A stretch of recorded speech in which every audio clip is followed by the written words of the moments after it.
The righteous one was once a good man, the one who was born at the time when all the different races of Grealius, be it humans, be it elves or aberrants, none of them were desecrated by the great power of the first unknown and by the righteous one himself. He was born in the world of Grealius when life was just starting to appear, and this man, who would later be known as the righteous one, was called Adagam. Adagam was one of the greatest blacksmiths in the kingdom of Remirion, which at that time did not have a king. One of the only two kingdoms that did not have a king at that time. It was Aquilia and Remirion, the land of elves, Aquilia, and the land of man, which is Remirion. They did not have their ruler until a certain event happened.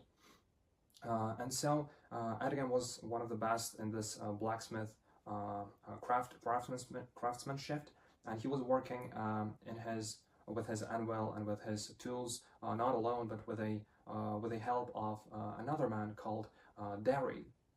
And so him and Dari worked day and night in order to create the toughest, the most protective armor possible, not for the sake of war, as at that time no one knew what war was and for what reason would one wage war, as everybody lived in harmony with nature and with each other. All the races helped each other to survive, and so there was no such negative emotions as jealousy, as anger, as hatred, and there was no violence as violence in terms of like war and getting resources by fighting or killing anyone, because at that time such things did not exist. They did not exist because the first unknown was not yet able to manipulate the life itself and desecrate it through any sort of means. And so once an Eld, one of the nobility of Elds by the name of Osvis, comes to Remirion, to the land of man, seeking a blacksmith who would be able to create the toughest armor, which would be able to withstand the attacks of a giant bear that lived in the forests of Aquilia and that attacked Elds and preyed upon smaller bears. So animals, obviously, they still fought against each other, but that's not fighting, that's the way of survival for the animal, so it is not considered violence. Only us humans, and if we're talking about my fictional world of Grealius, humans, dwarves, elves, you get what I mean, only us, we fight because, like, we don't need to fight to feed ourselves, right? We fight just because we're corrupted beings. And why are we corrupt? Well, that's the story, we're gonna get into it. And so Osvis comes to Remirion and finds this Adagam and his pupil, Dari, who's making the best possible armor.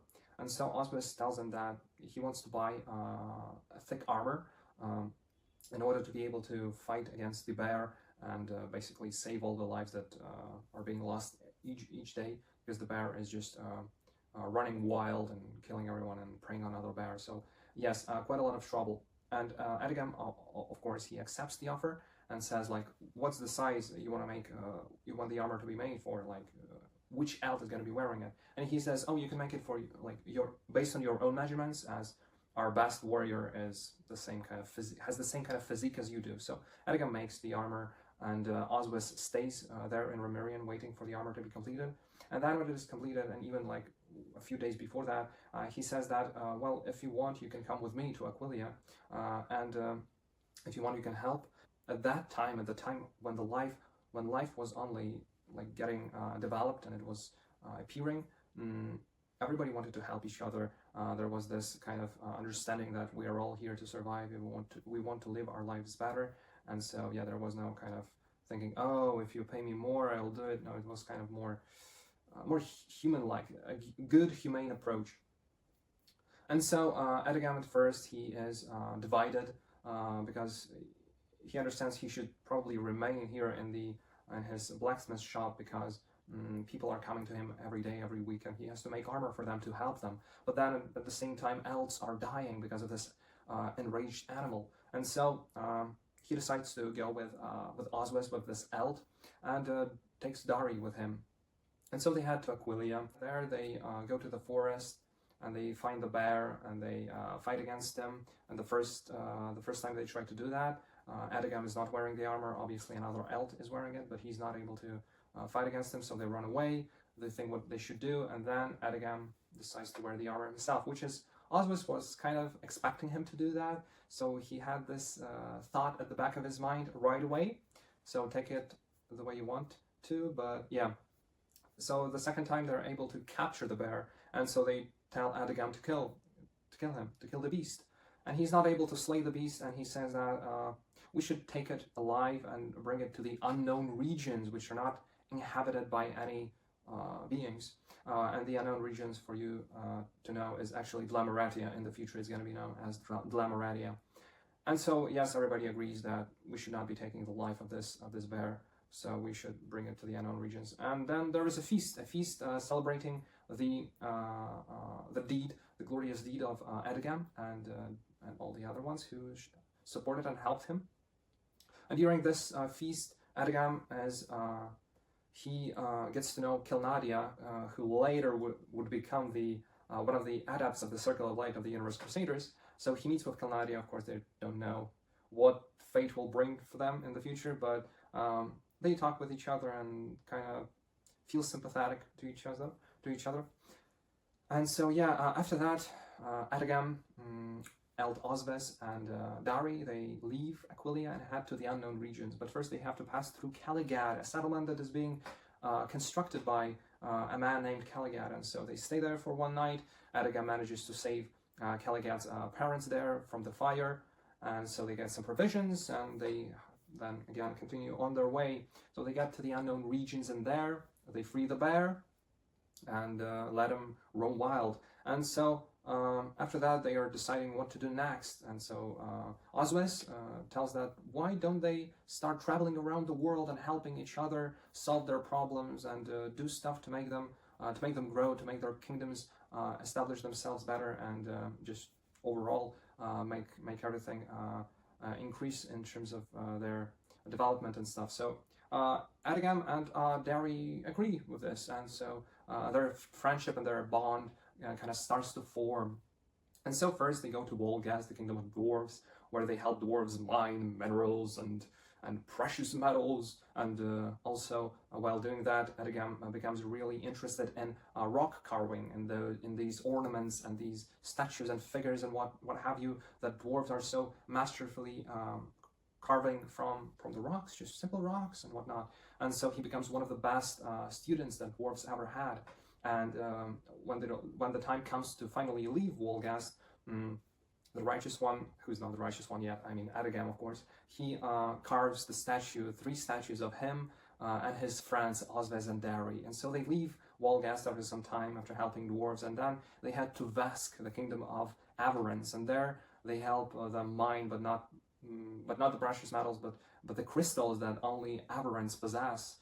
These shimmering in all colors of the rainbow with this prominent purple color, these crystals that are not yet sought after by the dwarves, they are not yet cursed. Oswes, Dari, and Edgam are mining crystals, helping Averance, and during this time, Dari falls in love with one of the Averan miner girls, whose name turns out to be Annalise. And so during one of their mining sessions, an accident happens when a rockfall happens and the ceiling collapses on top of Annalise, but Dari, at the last second, he is able to save her, but then he gets wounded himself. He loses his eyesight. He's forced to be left behind by Edgam and Osves, but Annalise accepts his love, and because of the feeling that she has inside of her, that she is responsible for Dari's loss of sight, and so she remains by his side, as he is unfortunately now an invalid, a disabled person. And so Osves and Edgam, they leave Wesk and head to the port of Razenland, the port that is also being constructed at that time, and they help sailors get fish from the sea, from the Strait of Ancestry, and do other various things to help the people who live in the fort. And then one day Oswes tells Edgam that they've done quite a lot of things by now, and so there should be a feast in the name of Edgam, who has done so many things for the people of Graelius, for all the races. And so the celebration is happening, and during this celebration, Edgam meets with Kilnadia again, and their relationship, their bond starts to form even more. And during this feast, Oswes says a very shocking thing for Edgam. He proposes for Edgam to become the first ruler of the lands of the man of Remerian. And so everybody accepts, and Edgam is shocked by this realization that he's now to be a king.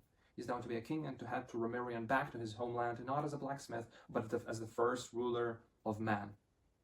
And so it happens, they head to Remerian, where Edgam is crowned and where he becomes the first ruler. And after that, he marries Calnaria. Oswes tells Edgam that they had a great journey together, but now he has to leave him alone here. And so he heads back to Aquileia in order to sort things out about his own noble position and about his own wish to become a king of Aquileia. And so time flies, and Oswes comes back to Edgam after a couple of years. At that time, Edgam already has little children, and he lives as a good husband with Calnaria, as a ruler of Remerian. And Oswes was not able to achieve any of it during his time in Aquileia, despite his best efforts and a lot of things that he has done for his nation of Elves. Unfortunately, they do not consider him the one who should rule them. And so he is saddened by this realization and seeing his old friend having amassed all those great things in life, having a family, having a state to rule, having a physical strength, having a great clear mind, all of these things, he becomes kind of like jealous, but not really jealous, because jealousy is not yet born, so to say, as an emotion, but it is a shadow of jealousy, this feeling of uneasiness, and something that makes him feel not happy, not sad, but not happy, because they can't really feel sad at that time. But this is bordering on jealousy and sadness, and this kind of these wild feelings that will later take root in all of the living sentient beings. And so Edgam tries to cheer him up, his best friend, and says that you were always like making feasts in my name, but now tonight, I will make a feast in your name, in the name of Oswes, the great elf. And so this happens, the feast, and Edgam tells everyone that Oswes is such a good guy, and so on and so forth. But Oswes still doesn't feel relieved or accomplished, and so he leaves. And at that time there was pretty bad weather. It was raining, there was a storm, lightning, and the castle of Asberon was located near a cliff, and there was a sea right, like you leave the castle, you walk for a couple of minutes, and there's a sea already. And so Oswes was standing there on the cliff and just looking at the sea, at the storm that was happening, and the lightning and whatnot, because it was really the weather was translating his own inner emotions, which he did not understand quite well. And so Edgam, seeing that his friend is nowhere to be found inside the hall, he leaves the castle and goes to the cliffs and finds Oswes there. They have a brief talk, and Edgam steps on the edge of the cliff, looking at the sea, and Oswes sees that it starts to crack, and he starts to say that his friend should immediately run and jump. I mean, just get out of the cliff that is gonna fall down, but he's not able to basically save himself. And so Edgam falls, but is able to grasp one of the rocks that are sticking out. And so he's asking his friend Oswes to help him out. And Oswes is waiting. He cannot make a decision. He wants to save his friend, but at the same time, for some unknown reason, he does not. And so, because of the weight, Edgam can no longer hold. And so the rock breaks and he falls to his death, leaving Oswes standing on the cliff. But this is not the end of Edgam's life, as he's ascended and picked up by the great principle of the universe, the second unknown, which granted life for all. And his essence, his consciousness, his memories, all that makes him gets ascended, his soul, and to the heavens, if you will, to the abode of the universe crusaders, this light kingdom. And so he's told about the truth of the creation of the universe, and of how now he's granted an eternal life without his mortal shell in this realm, where he can realize the galaxy, be united with the universe, and just let the light pass through him, being in this perpetual state of incredible feeling of being both relieved, free, and light. And so he becomes not only just our Universe Crusader, but one of the adepts of the Circle of Light, the strongest Universe Crusaders, as he, during his life in the flesh, did so many good things for all the people of Grealius.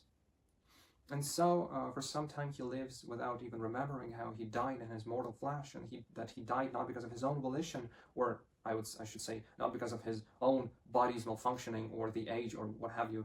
He died because of circumstances that should not have been the way they were if Oswis would have saved him. But one day, when the adepts of the Circle of Light decide to see how things are going on in the mortal world, they open up the great mirror in which they can see the whole Grealius, the whole planet, above which they reside now, the essences, obviously. And so, of course, Adagam is one of those who open the mirror, because all of the adepts should be doing it if they want to do it, otherwise it's impossible.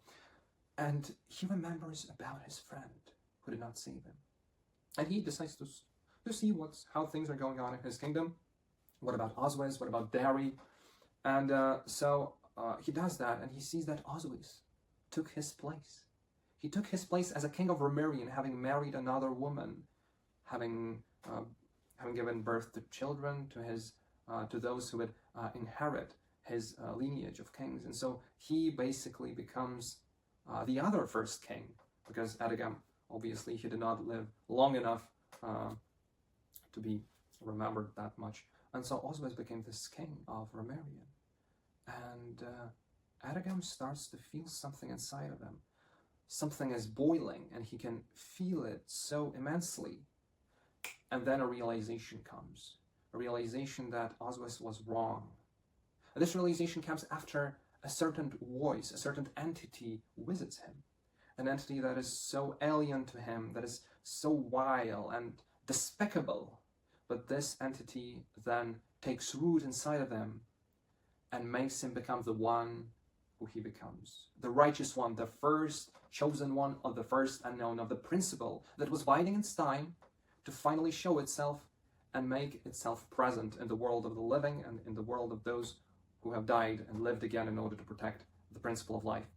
And so the righteous one, now seeing the truth of the world, of how it should be without any life, of how only negative emotions can bring about death and suffering, that which will inevitably lead to the great slumber of the universe. And so he accepts this understanding of the state of being of everything. And so now, becoming the chosen one of the first unknown, he creates new creatures born in the darkness, orcs, goblins, trolls, in the land of Dlamaretias, he calls it, in the unknown regions. He also creates the other monstrosities inside of in the land of Dlameretia. Not only that, he desecrates all of the living beings, granting them the ability to feel negative emotions that would lead to violence and whatnot. And so he also makes dwarves who live in a neighboring state of Wesk and Wolgast, so that they crave the crystals of avarice so much that the war will never end between those two kingdoms.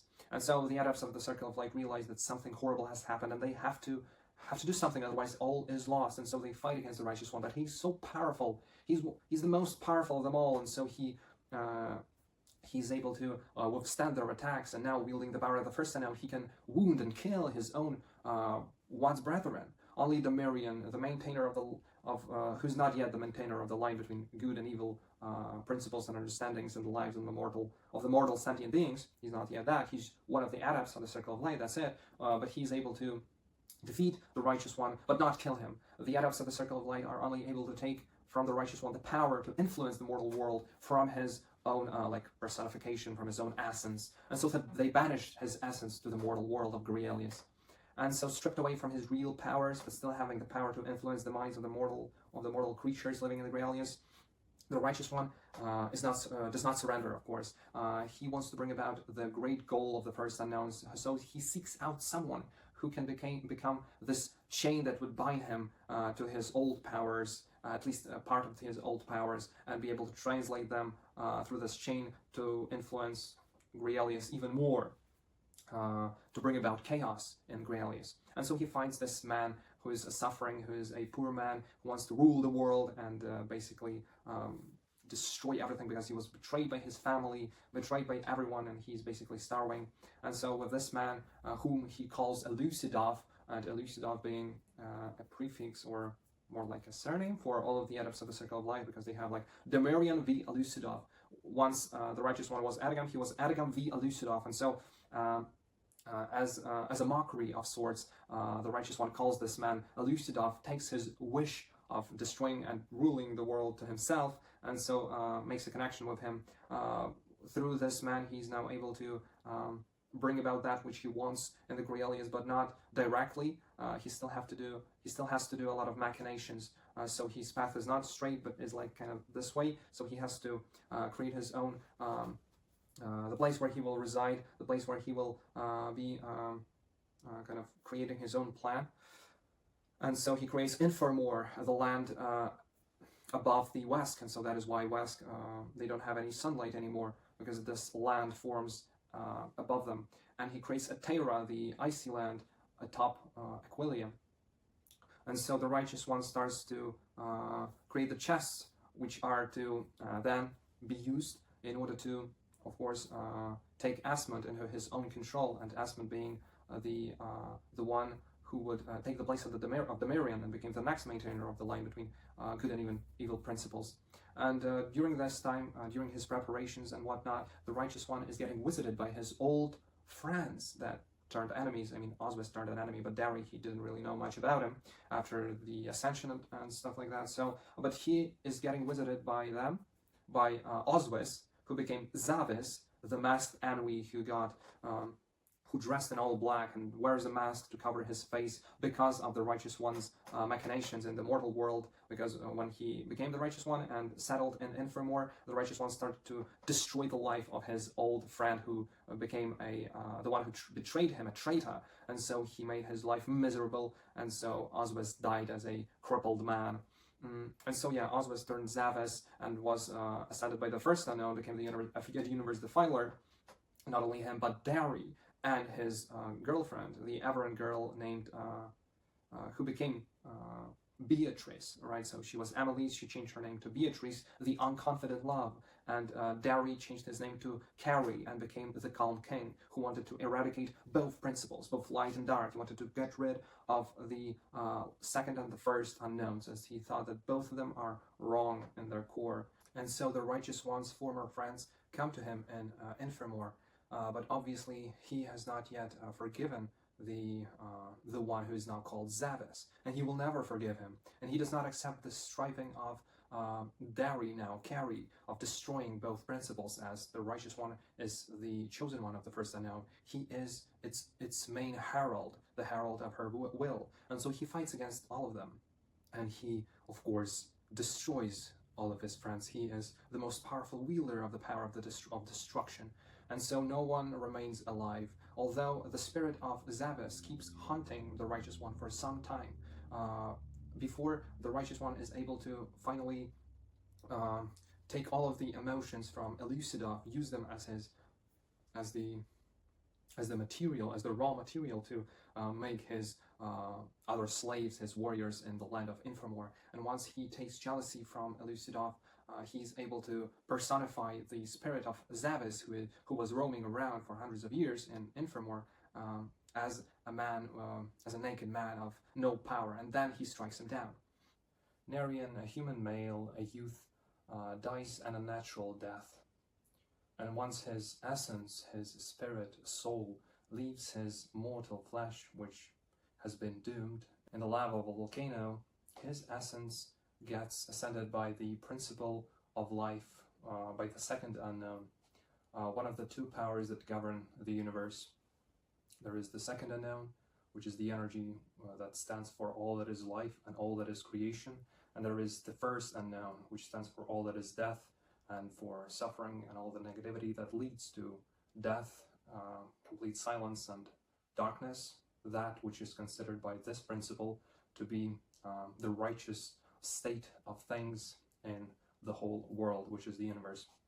And so Nerian gets ascended by the principle of life and becomes one of the universe crusaders, those essences of those beings, of those sentient beings who lived in the mortal world in the flesh, but then once their organisms stopped functioning, their spirits, which is the collective memories, their consciousness, all their thoughts, all their beliefs and ideals, everything they remember from this life, the essence, basically, it leaves this no longer functioning shell and gets ascended by one of those two principles. And Narian, because he was a good person in life, got ascended by the second unknown.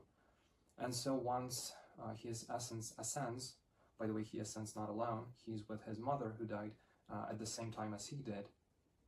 He realizes, as all who get ascended, he realizes the truth behind the world, the creation of the universe, the birth of life itself, and the eternal, now eternal, struggle between the two opposite principles that were once one whole. And so he and his mother become universe crusaders and start to live their seemingly eternal lives of their essences in this kingdom of light where only life reigns, where only good emotions reign. But obviously, with such an enemy as the first unknown, which wants to destroy everything, this state of being, as is in this cradle of light, where the universe crusaders live their essences, it can't be sustained without struggle. And so a crusade is about to begin, a crusade which is a gathering of universe crusaders, of this enormous army that marches to the place where the first unknown reigns, where the universe defilers, their eternal enemy, always stays. And usually universe defilers, the essences that are ascended from the planet where they lived, obviously their place of belonging where they live, it cannot be placed at the top of the planet. Usually it is the universe crusaders' home, let's say home, right? That is at above the planet where is life. And so the universe defilers live above the planets that are dead, where life does not reign. And so the universe crusaders, in order to fight them, their threat, in order to try to eliminate it, they have to tread a dangerous path towards this dead planet, the path through cosmos and different traps that the principle of the first unknown sets for them. The universe crusaders never know what awaits them on their path, as it is always changing in the space, in the cosmos. At first, when they travel to this place, they cannot travel directly to the dead planet and to the kingdom of darkness of the universe defilers, and so they can only travel to a border between this junction between two worlds of light and dark in the universe at this junction, right? And so they begin their path there. How do they travel to this border?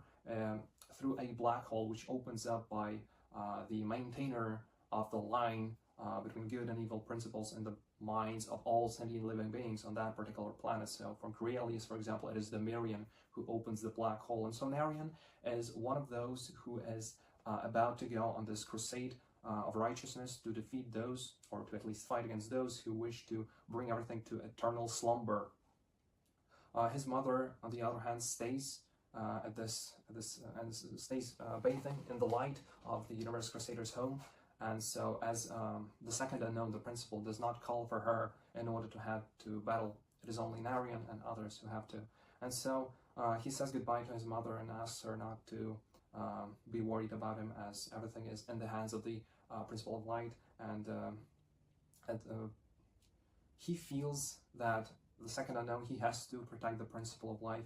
As all the universe crusaders, they have this feeling as if they have to do it, but also at the same time Narian feels really sad that he has to leave his mother be here and basically spend time without her, away from this home in the enemy territory, and not knowing if he will return or not. But these thoughts are present in all of the universe crusaders, but then again they understand their duty too well to neglect the call of the second unknown. And so he heads to the crusade, and during this crusade he fights in many battles, he makes many friends. But Narian himself also, during this crusade, he not only makes friends, but he also makes one particular enemy, an Avaran girl called Elunia, who is one of the strongest warriors of one of the so to say generals of the universe defilers, who are adepts of the circle of darkness. There are adepts of the circle of light who are the most who are the strongest, and the most connected to the principles of the second unknown Universe Crusaders. They are the adepts of the Circle of Light, and there is this council where they sit and decide basically the next stages of their eternal war. And there are also Universe Defilers, of course, their own adepts of the Circle of Darkness, who bear the marks of the strongest of the evil oppressors. And so Illunia is a warrior of one of those adepts, of the adepts named adept named Yarkrana. And so she kills Adrius, who becomes a mentor, an older Universe Crusader for whom this is not the first crusade, and so he helps Narian to accept what it is to be a Universe Crusader. But she kills him in a battle, and so Narian, enraged, basically wants to avenge his fallen mentor, and he does so. But as we find out later, Illunia did not die, but got revived by the power of the second unknown when her essence, at the moment of the final death, got to the interstice between the two principles, this kind of place of a border, which is not officially a border, but this place that no one knew about before Illunia accidentally came there after the lava flow of a river carried her away as the battle between her and Narian happened in the lava cave. Narian faces off against his father, who became a Universe Defiler and became one of the commanders of the Legions of Darkness. And so he faces off against him, but gets captured with the remaining survivors of the Universe Crusaders army, which they are led by one of the adepts of the Circle of Darkness, Raylearn, who was doing these experiments, which were the focus and the main idea of those experiments. What he wanted to gain was the creation of their own synthetic maintainer of the line between dark and between good and evil, in order to create their own version of the black hole to get to the Universe Crusaders, because the Universe Defilers, the only thing they can do is to protect themselves. They cannot attack Universe Crusaders, as they can technically pass this whole distance between the planets, right? But it will take such a long time, and they will probably be defeated along the way by those protectors, the Universe Crusaders, who always guard the border and the towers and whatnot, and they will just it won't work. And so he was the one who was thinking about creating their own version of the maintainer, who would then be able to open the black hole. And so he experiments with the Universe Crusaders, but not only with them, but also with a skeleton, a living skeleton who does not seem to have a connection to any of the principles, neither to the second unknown nor to the first unknown. And so the skeleton who says he was ascended by the first unknown a long time ago, but then the principle of death basically ate his essence up, and he became clear of all the principles. And so Raylearn sees this opportunity in the skeleton, and so he traps two essences of the Universe Crusader and the Universe Defiler into one basically shell of a skeleton, and so making someone who is both connected to light and dark, and thus becoming a master of both principles. And obviously this leads to suffering between two essences which cannot live together inside the bones of a skeleton named Skidari. Narian, who became friends with this skeleton, or who will become friends with him, he named him Skidari because the skeleton, he did not remember his name. Raylearn's experiments, he succeeds in that, but Narian, seeing how his skeletal friend no longer being himself, being trapped in this void of suffering, he unleashes the hidden potential that he had all along, his deep connection to the second unknown, which was unbeknownst to anyone that he had it, and so he unleashes this power, destroying all that is the first unknown inside the dungeon, the captivity they were held in, the Universe Crusaders, by the Universe Defilers, killing almost everyone inside of the enemies. Only Raylearn and Skidari managed to escape, but at this time when he does this, Narian sees, as he thinks, not a vision, but he gets somehow his essence gets transferred to the same mortal shell he lived in Graelius, and he's placed on a dead planet above which the Universe Defilers reign and live. And he feels as if this planet can become alive. There is a potential hidden there because he can breathe. He realizes that, and then after a second, he's back to his essence form, and they escape. The Universe Crusaders escape because of this unimaginable surge of power that got unleashed by Narian. And so they get back the adept Edelweiss, who was leading the Universe Crusaders during this crusade, he is able to contact Demirian, who opens the black hole, and they leave. And so begins the journey of Narian in order to uncover the secrets of what his sudden presence on this dead planet means. And so at first the adepts of the Circle of Light are kind of skeptical about what he tells, and at the same time in the Universe Defilers, Raylearn tells everyone about his success and his experiment which he was conducting for millennia before, and was never successful. Everybody kind of considered Raylearn to be an outcast, but in the end Raylearn succeeded, and he shows all the other adepts Skidari, inside of whom there are finally two opposing energies which he was able to bring together. During this time, of course, many other things are happening with other characters such as Milius and Hazaret, and their creation of the Great Blade, which can slay even those who are ascended by the same principle, meaning that Universe Crusaders cannot fight against Universe Crusaders, as their essences and their weapons that they create are all formed from the same principle that they live by, basically. The same energy. The same energy cannot cut through the same energy, they cannot wound each other. The same goes for Universe Defilers.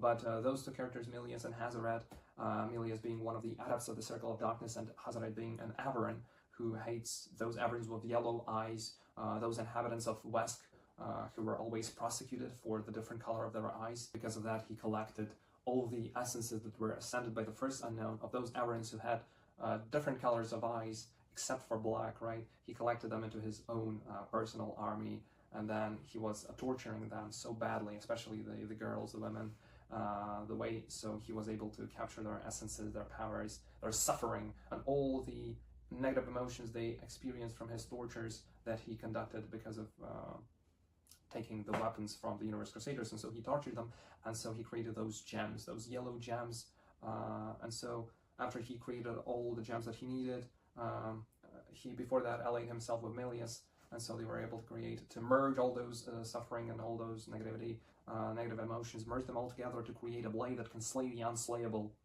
to slay even those who are ascended by the same principle.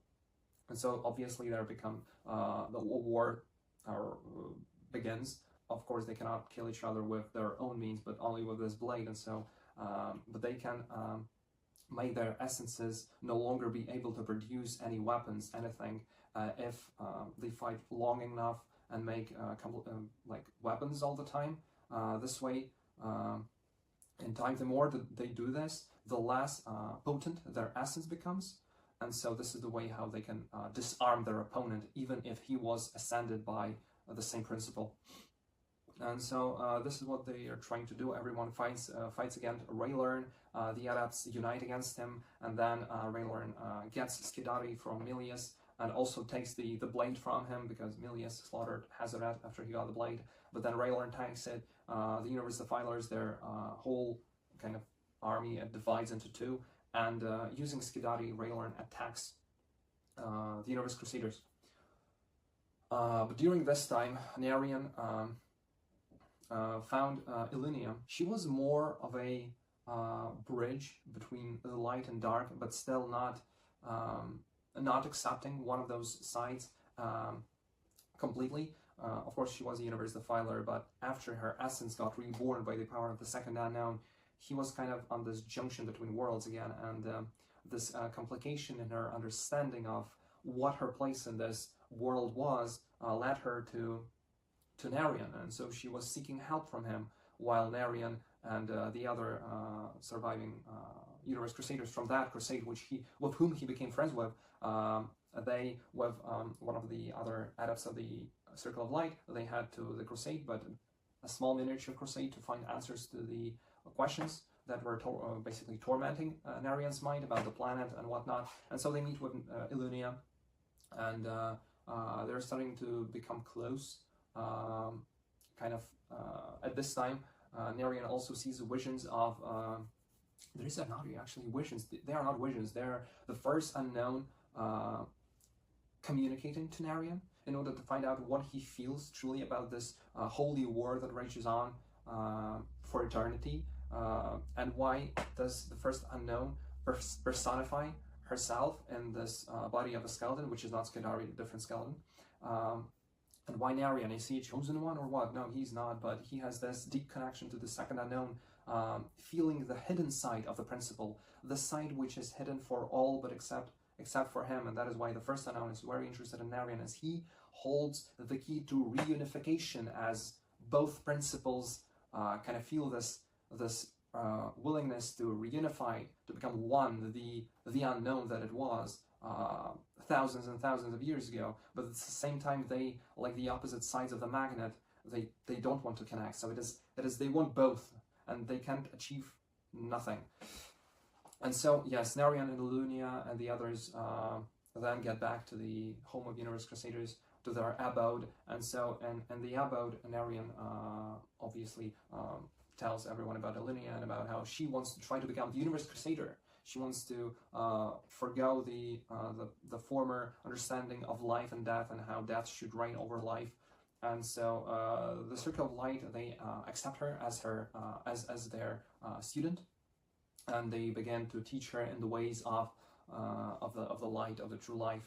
And during this time, Narian and Lunia grow quite close together, traveling across beautiful sites of the abode of the Universe Crusaders. And obviously Narian's mother, named Azura, also meets with Alunia. But that is not to be. Happiness has an end, and this end is when Raylorn attacks with a part of the Universe Defilers who joined him in his anti-crusade against the Universe Crusaders. And so the battle ensues in the abode of the Universe Crusaders, the first time that it happens in the whole history. But Raylorn cannot succeed against all the enemies, although he fights with his sword that can literally kill dozens of regular Universe Crusaders in one swing, and can kill in one swing one adept. So it is a very powerful weapon. Even though he slays the last two dragons, he fights against the adepts, all 12 of them. He cannot succeed. His forces are getting depleted, and in the end, he loses, and the Universe Defilers have to leave the abode of the Universe Crusaders. But during this time, Alunia also realizes that her true destiny lies with the Universe Defilers, and so she fights against Narian. Narian has nothing else to do but to strike her down. Sadgar, Narian's father, who became the Universe Defiler, he takes Azura, his mother, and leaves the abode of the Universe Crusaders, and Narian is left speechless. He is torn apart inside because he was not able to save his mother. The final part of the trilogy tells about Narian's final journey to the abode, to the home of the Universe Defilers, and also his realization of how it is possible to connect with other Universe Crusaders who were ascended from other planets and live inside their own abodes. And these are completely different creatures on completely different technological levels of advancement, right? And so he was able to do so with a telescope of the observatory in the abode of the Universe Crusaders. He was not successful at first, and no one believed that he would be successful, but in the end, the adepts of the Circle of Light realized that yes, Narian was the one who was right all this time, all along. And so after a new dangerous journey to the depths of darkness, and even a fight between light and dark, which is a fight between the creatures of the light twisted by darkness, which arose in the abode of the Universe Crusaders, like this flower that bloomed, the flower of death bloomed in the realm of light. And so Demirian and the adepts have to slay it before attacking the abode of the Universe Defilers. And meanwhile, the adepts of the Circle of Light create a new blade, a blade of immense power, which is quite similar to that which was created by Melius and Hazoret. And so with this blade and armed with new knowledge, they seek victory against the Universe Defilers, the first ever crusade which involves all of the Universe Crusaders. And so they had to their abode, attacking right to their core. And so the final battle ensues, during which Narian saves Azura, I mean, he saves Ezra before this, but then they join forces together, and he fights along with Ezra during this final battle. And during this final battle, the Universe Crusaders from a completely other, the other planet, the other galaxy, they come to the rescue and to the help of their brethren, and so they fight together. And Narian, joining forces with the Adepts of the Circle of Light, travels to the Dead Planet, and by combining their strength, they are able to bring it back to life. And so the Universe Defilers are finally defeated at this particular planet, and their abode is transformed into the abode of light, dispersing this light along the course around the abode itself, around the planet itself. And so once the battle ends, once the planet is revived, and once the abode is taken and remade, Narian realizes that although the struggle of principles is eternal, and he knows his place in this struggle as the Universe Crusader, is one of the strongest and the most knowledgeable about this war, he wants to seek freedom. He wants to seek freedom and to understand if there is any other way of the universe to live, to function. Is there any other way except for war? And even though he realizes that he must fight for life itself, and the second unknown is the principle that basically protects all that is good, he comes to a realization that it can also be daunting, because he doesn't have a freedom of choice here in this matter. And so he, along with Skidari, leaves the Universe Crusaders, and he doesn't join the Universe Defilers, obviously, but he goes into unknown space, trying to realize the truth, the real truth behind the unknown. It's split into two parts, and his role in the history of the universe. Asmund was born to not a poor but not a wealthy family of harvesters living on the fields of Galiad in the kingdom of man called Remerian. His ancestors were people who fought against one of the first wars against the state of Glamoradia, a state where different creatures born in the darkness lived, such as orcs and goblins and trolls. But after the war, his ancestors decided to settle on the fields of Galiad and started their peaceful lives as tillers, as basically harvesters. And so Asmund did not know much about his mother, but he knew quite a big deal about his father, who was his mentor.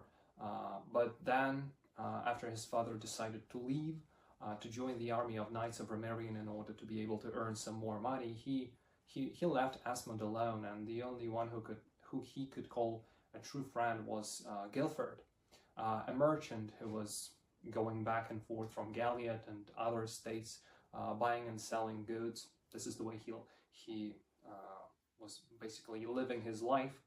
And so he was much older than Asmund. Obviously, he was more of a age of Alsward, who was Asmund's father, and Alsward and Guilford knew each other quite well. And so Asmund was living in the fields, working for the nobility, basically, until one fateful day, until the gears of fate were set in motion, and 10 dwarves, a squad of them, left their own kingdom of Wolgast and attacked the neighboring state of Vesk in order to get the so desired crystals of the race of people called Averins, who have this light violet skin and completely black eyes, and their earth is rich with crystals that are treasured in all of the Grialius, which is the world, the fantasy world of Grialius. Those crystals that are only grown in Vesk, they are most valuable.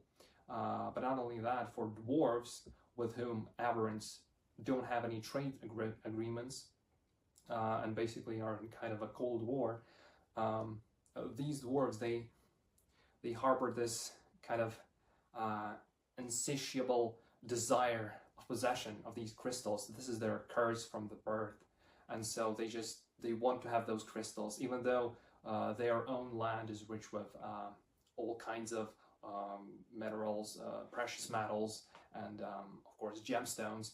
They still desire, they crave those crystals of Averins, and so this squad attacks this neighboring state thus breaking the non-aggression pact that was concluded between all of the states of Grealius after the first war against the Dlemeretia, and its basically failure to capture other lands.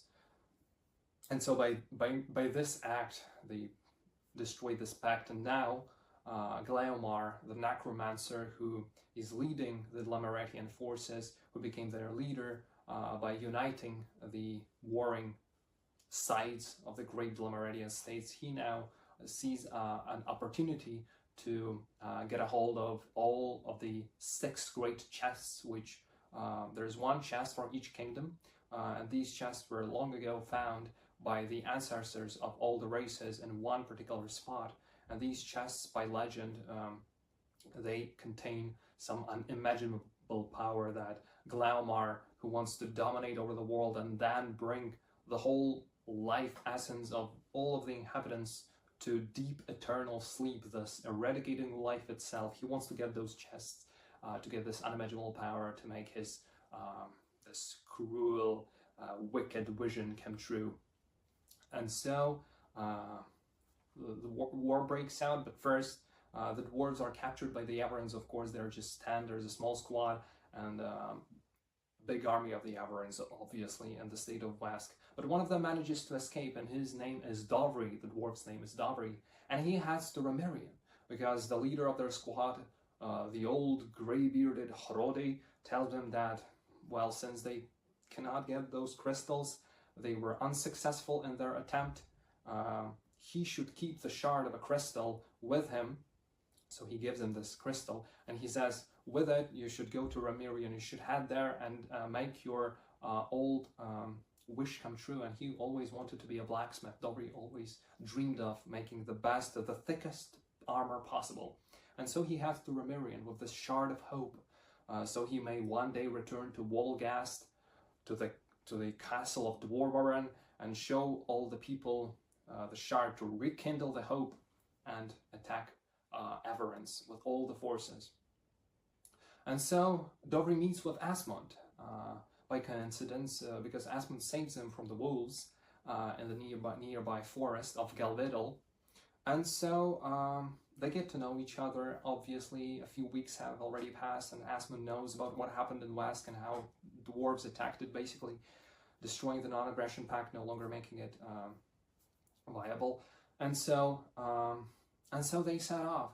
Asmund wants to help Dovri get to the capital of Asberon so he could become the blacksmith, and since there are a bunch of dwarves in the capital of Man working there, no one would suspect that Dovri is one of those who broke the non-aggression pact. Like, they're not even like that much worried about it. But Asmund tells Dovri that, well, perhaps he should shave his beard. This way he won't look as much as a dwarf. But he says, no, a dwarf without his beard is like a knight without his armor, says the dwarf.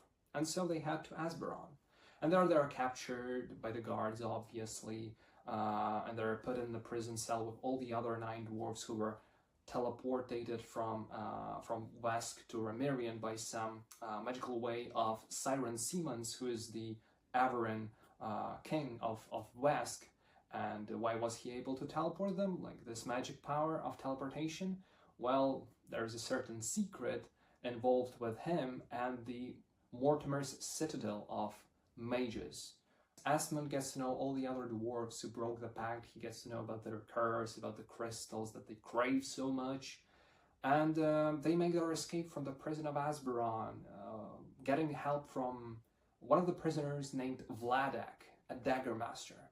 And so together they head basically in a random direction as farther from the Asberon castle as possible.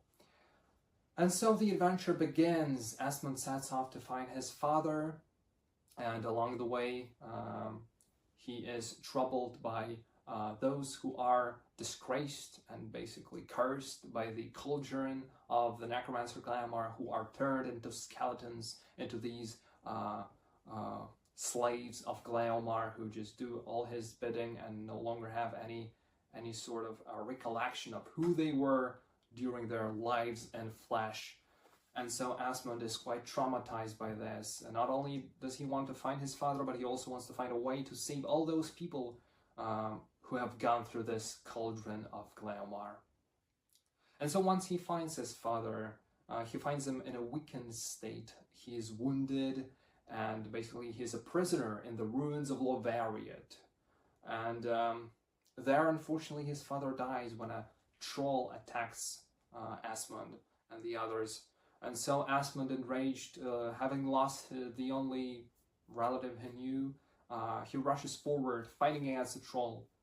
And then he's not managing to defeat it, because his blade is not thick enough to penetrate the skull or even cut through the flesh of the troll. But then a girl appears, a lady of Aquileia, from the all snowy lands of the Elves, of those who have all white hair and pointy ears. Those Elves are the inhabitants of the lands where sun never shines, where there are thousands of moons in the skies, and snow always falls on their heads. And so she saves Asmund, but not because she wanted to save him, but because she was hunting all the creatures of darkness in the ruins of Lovariot, because her own comrades were killed there. And so we learn about this lady of Aquileia, who first says her name is Valeria, but she turns out to be someone much more important and of a significant lineage of Aquilian nobility. And so at first, Asmund is really traumatized by the fact that his father died, and he blames Valeria for her being too late to save him.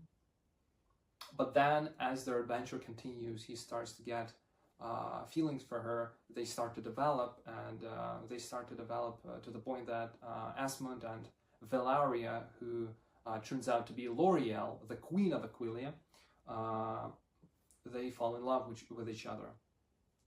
But their love is not to be, at least for some time, as the chests are about to be opened by the necromancer Gleomar in the same location of ruins of Lovariot, after many adventures and battles pass.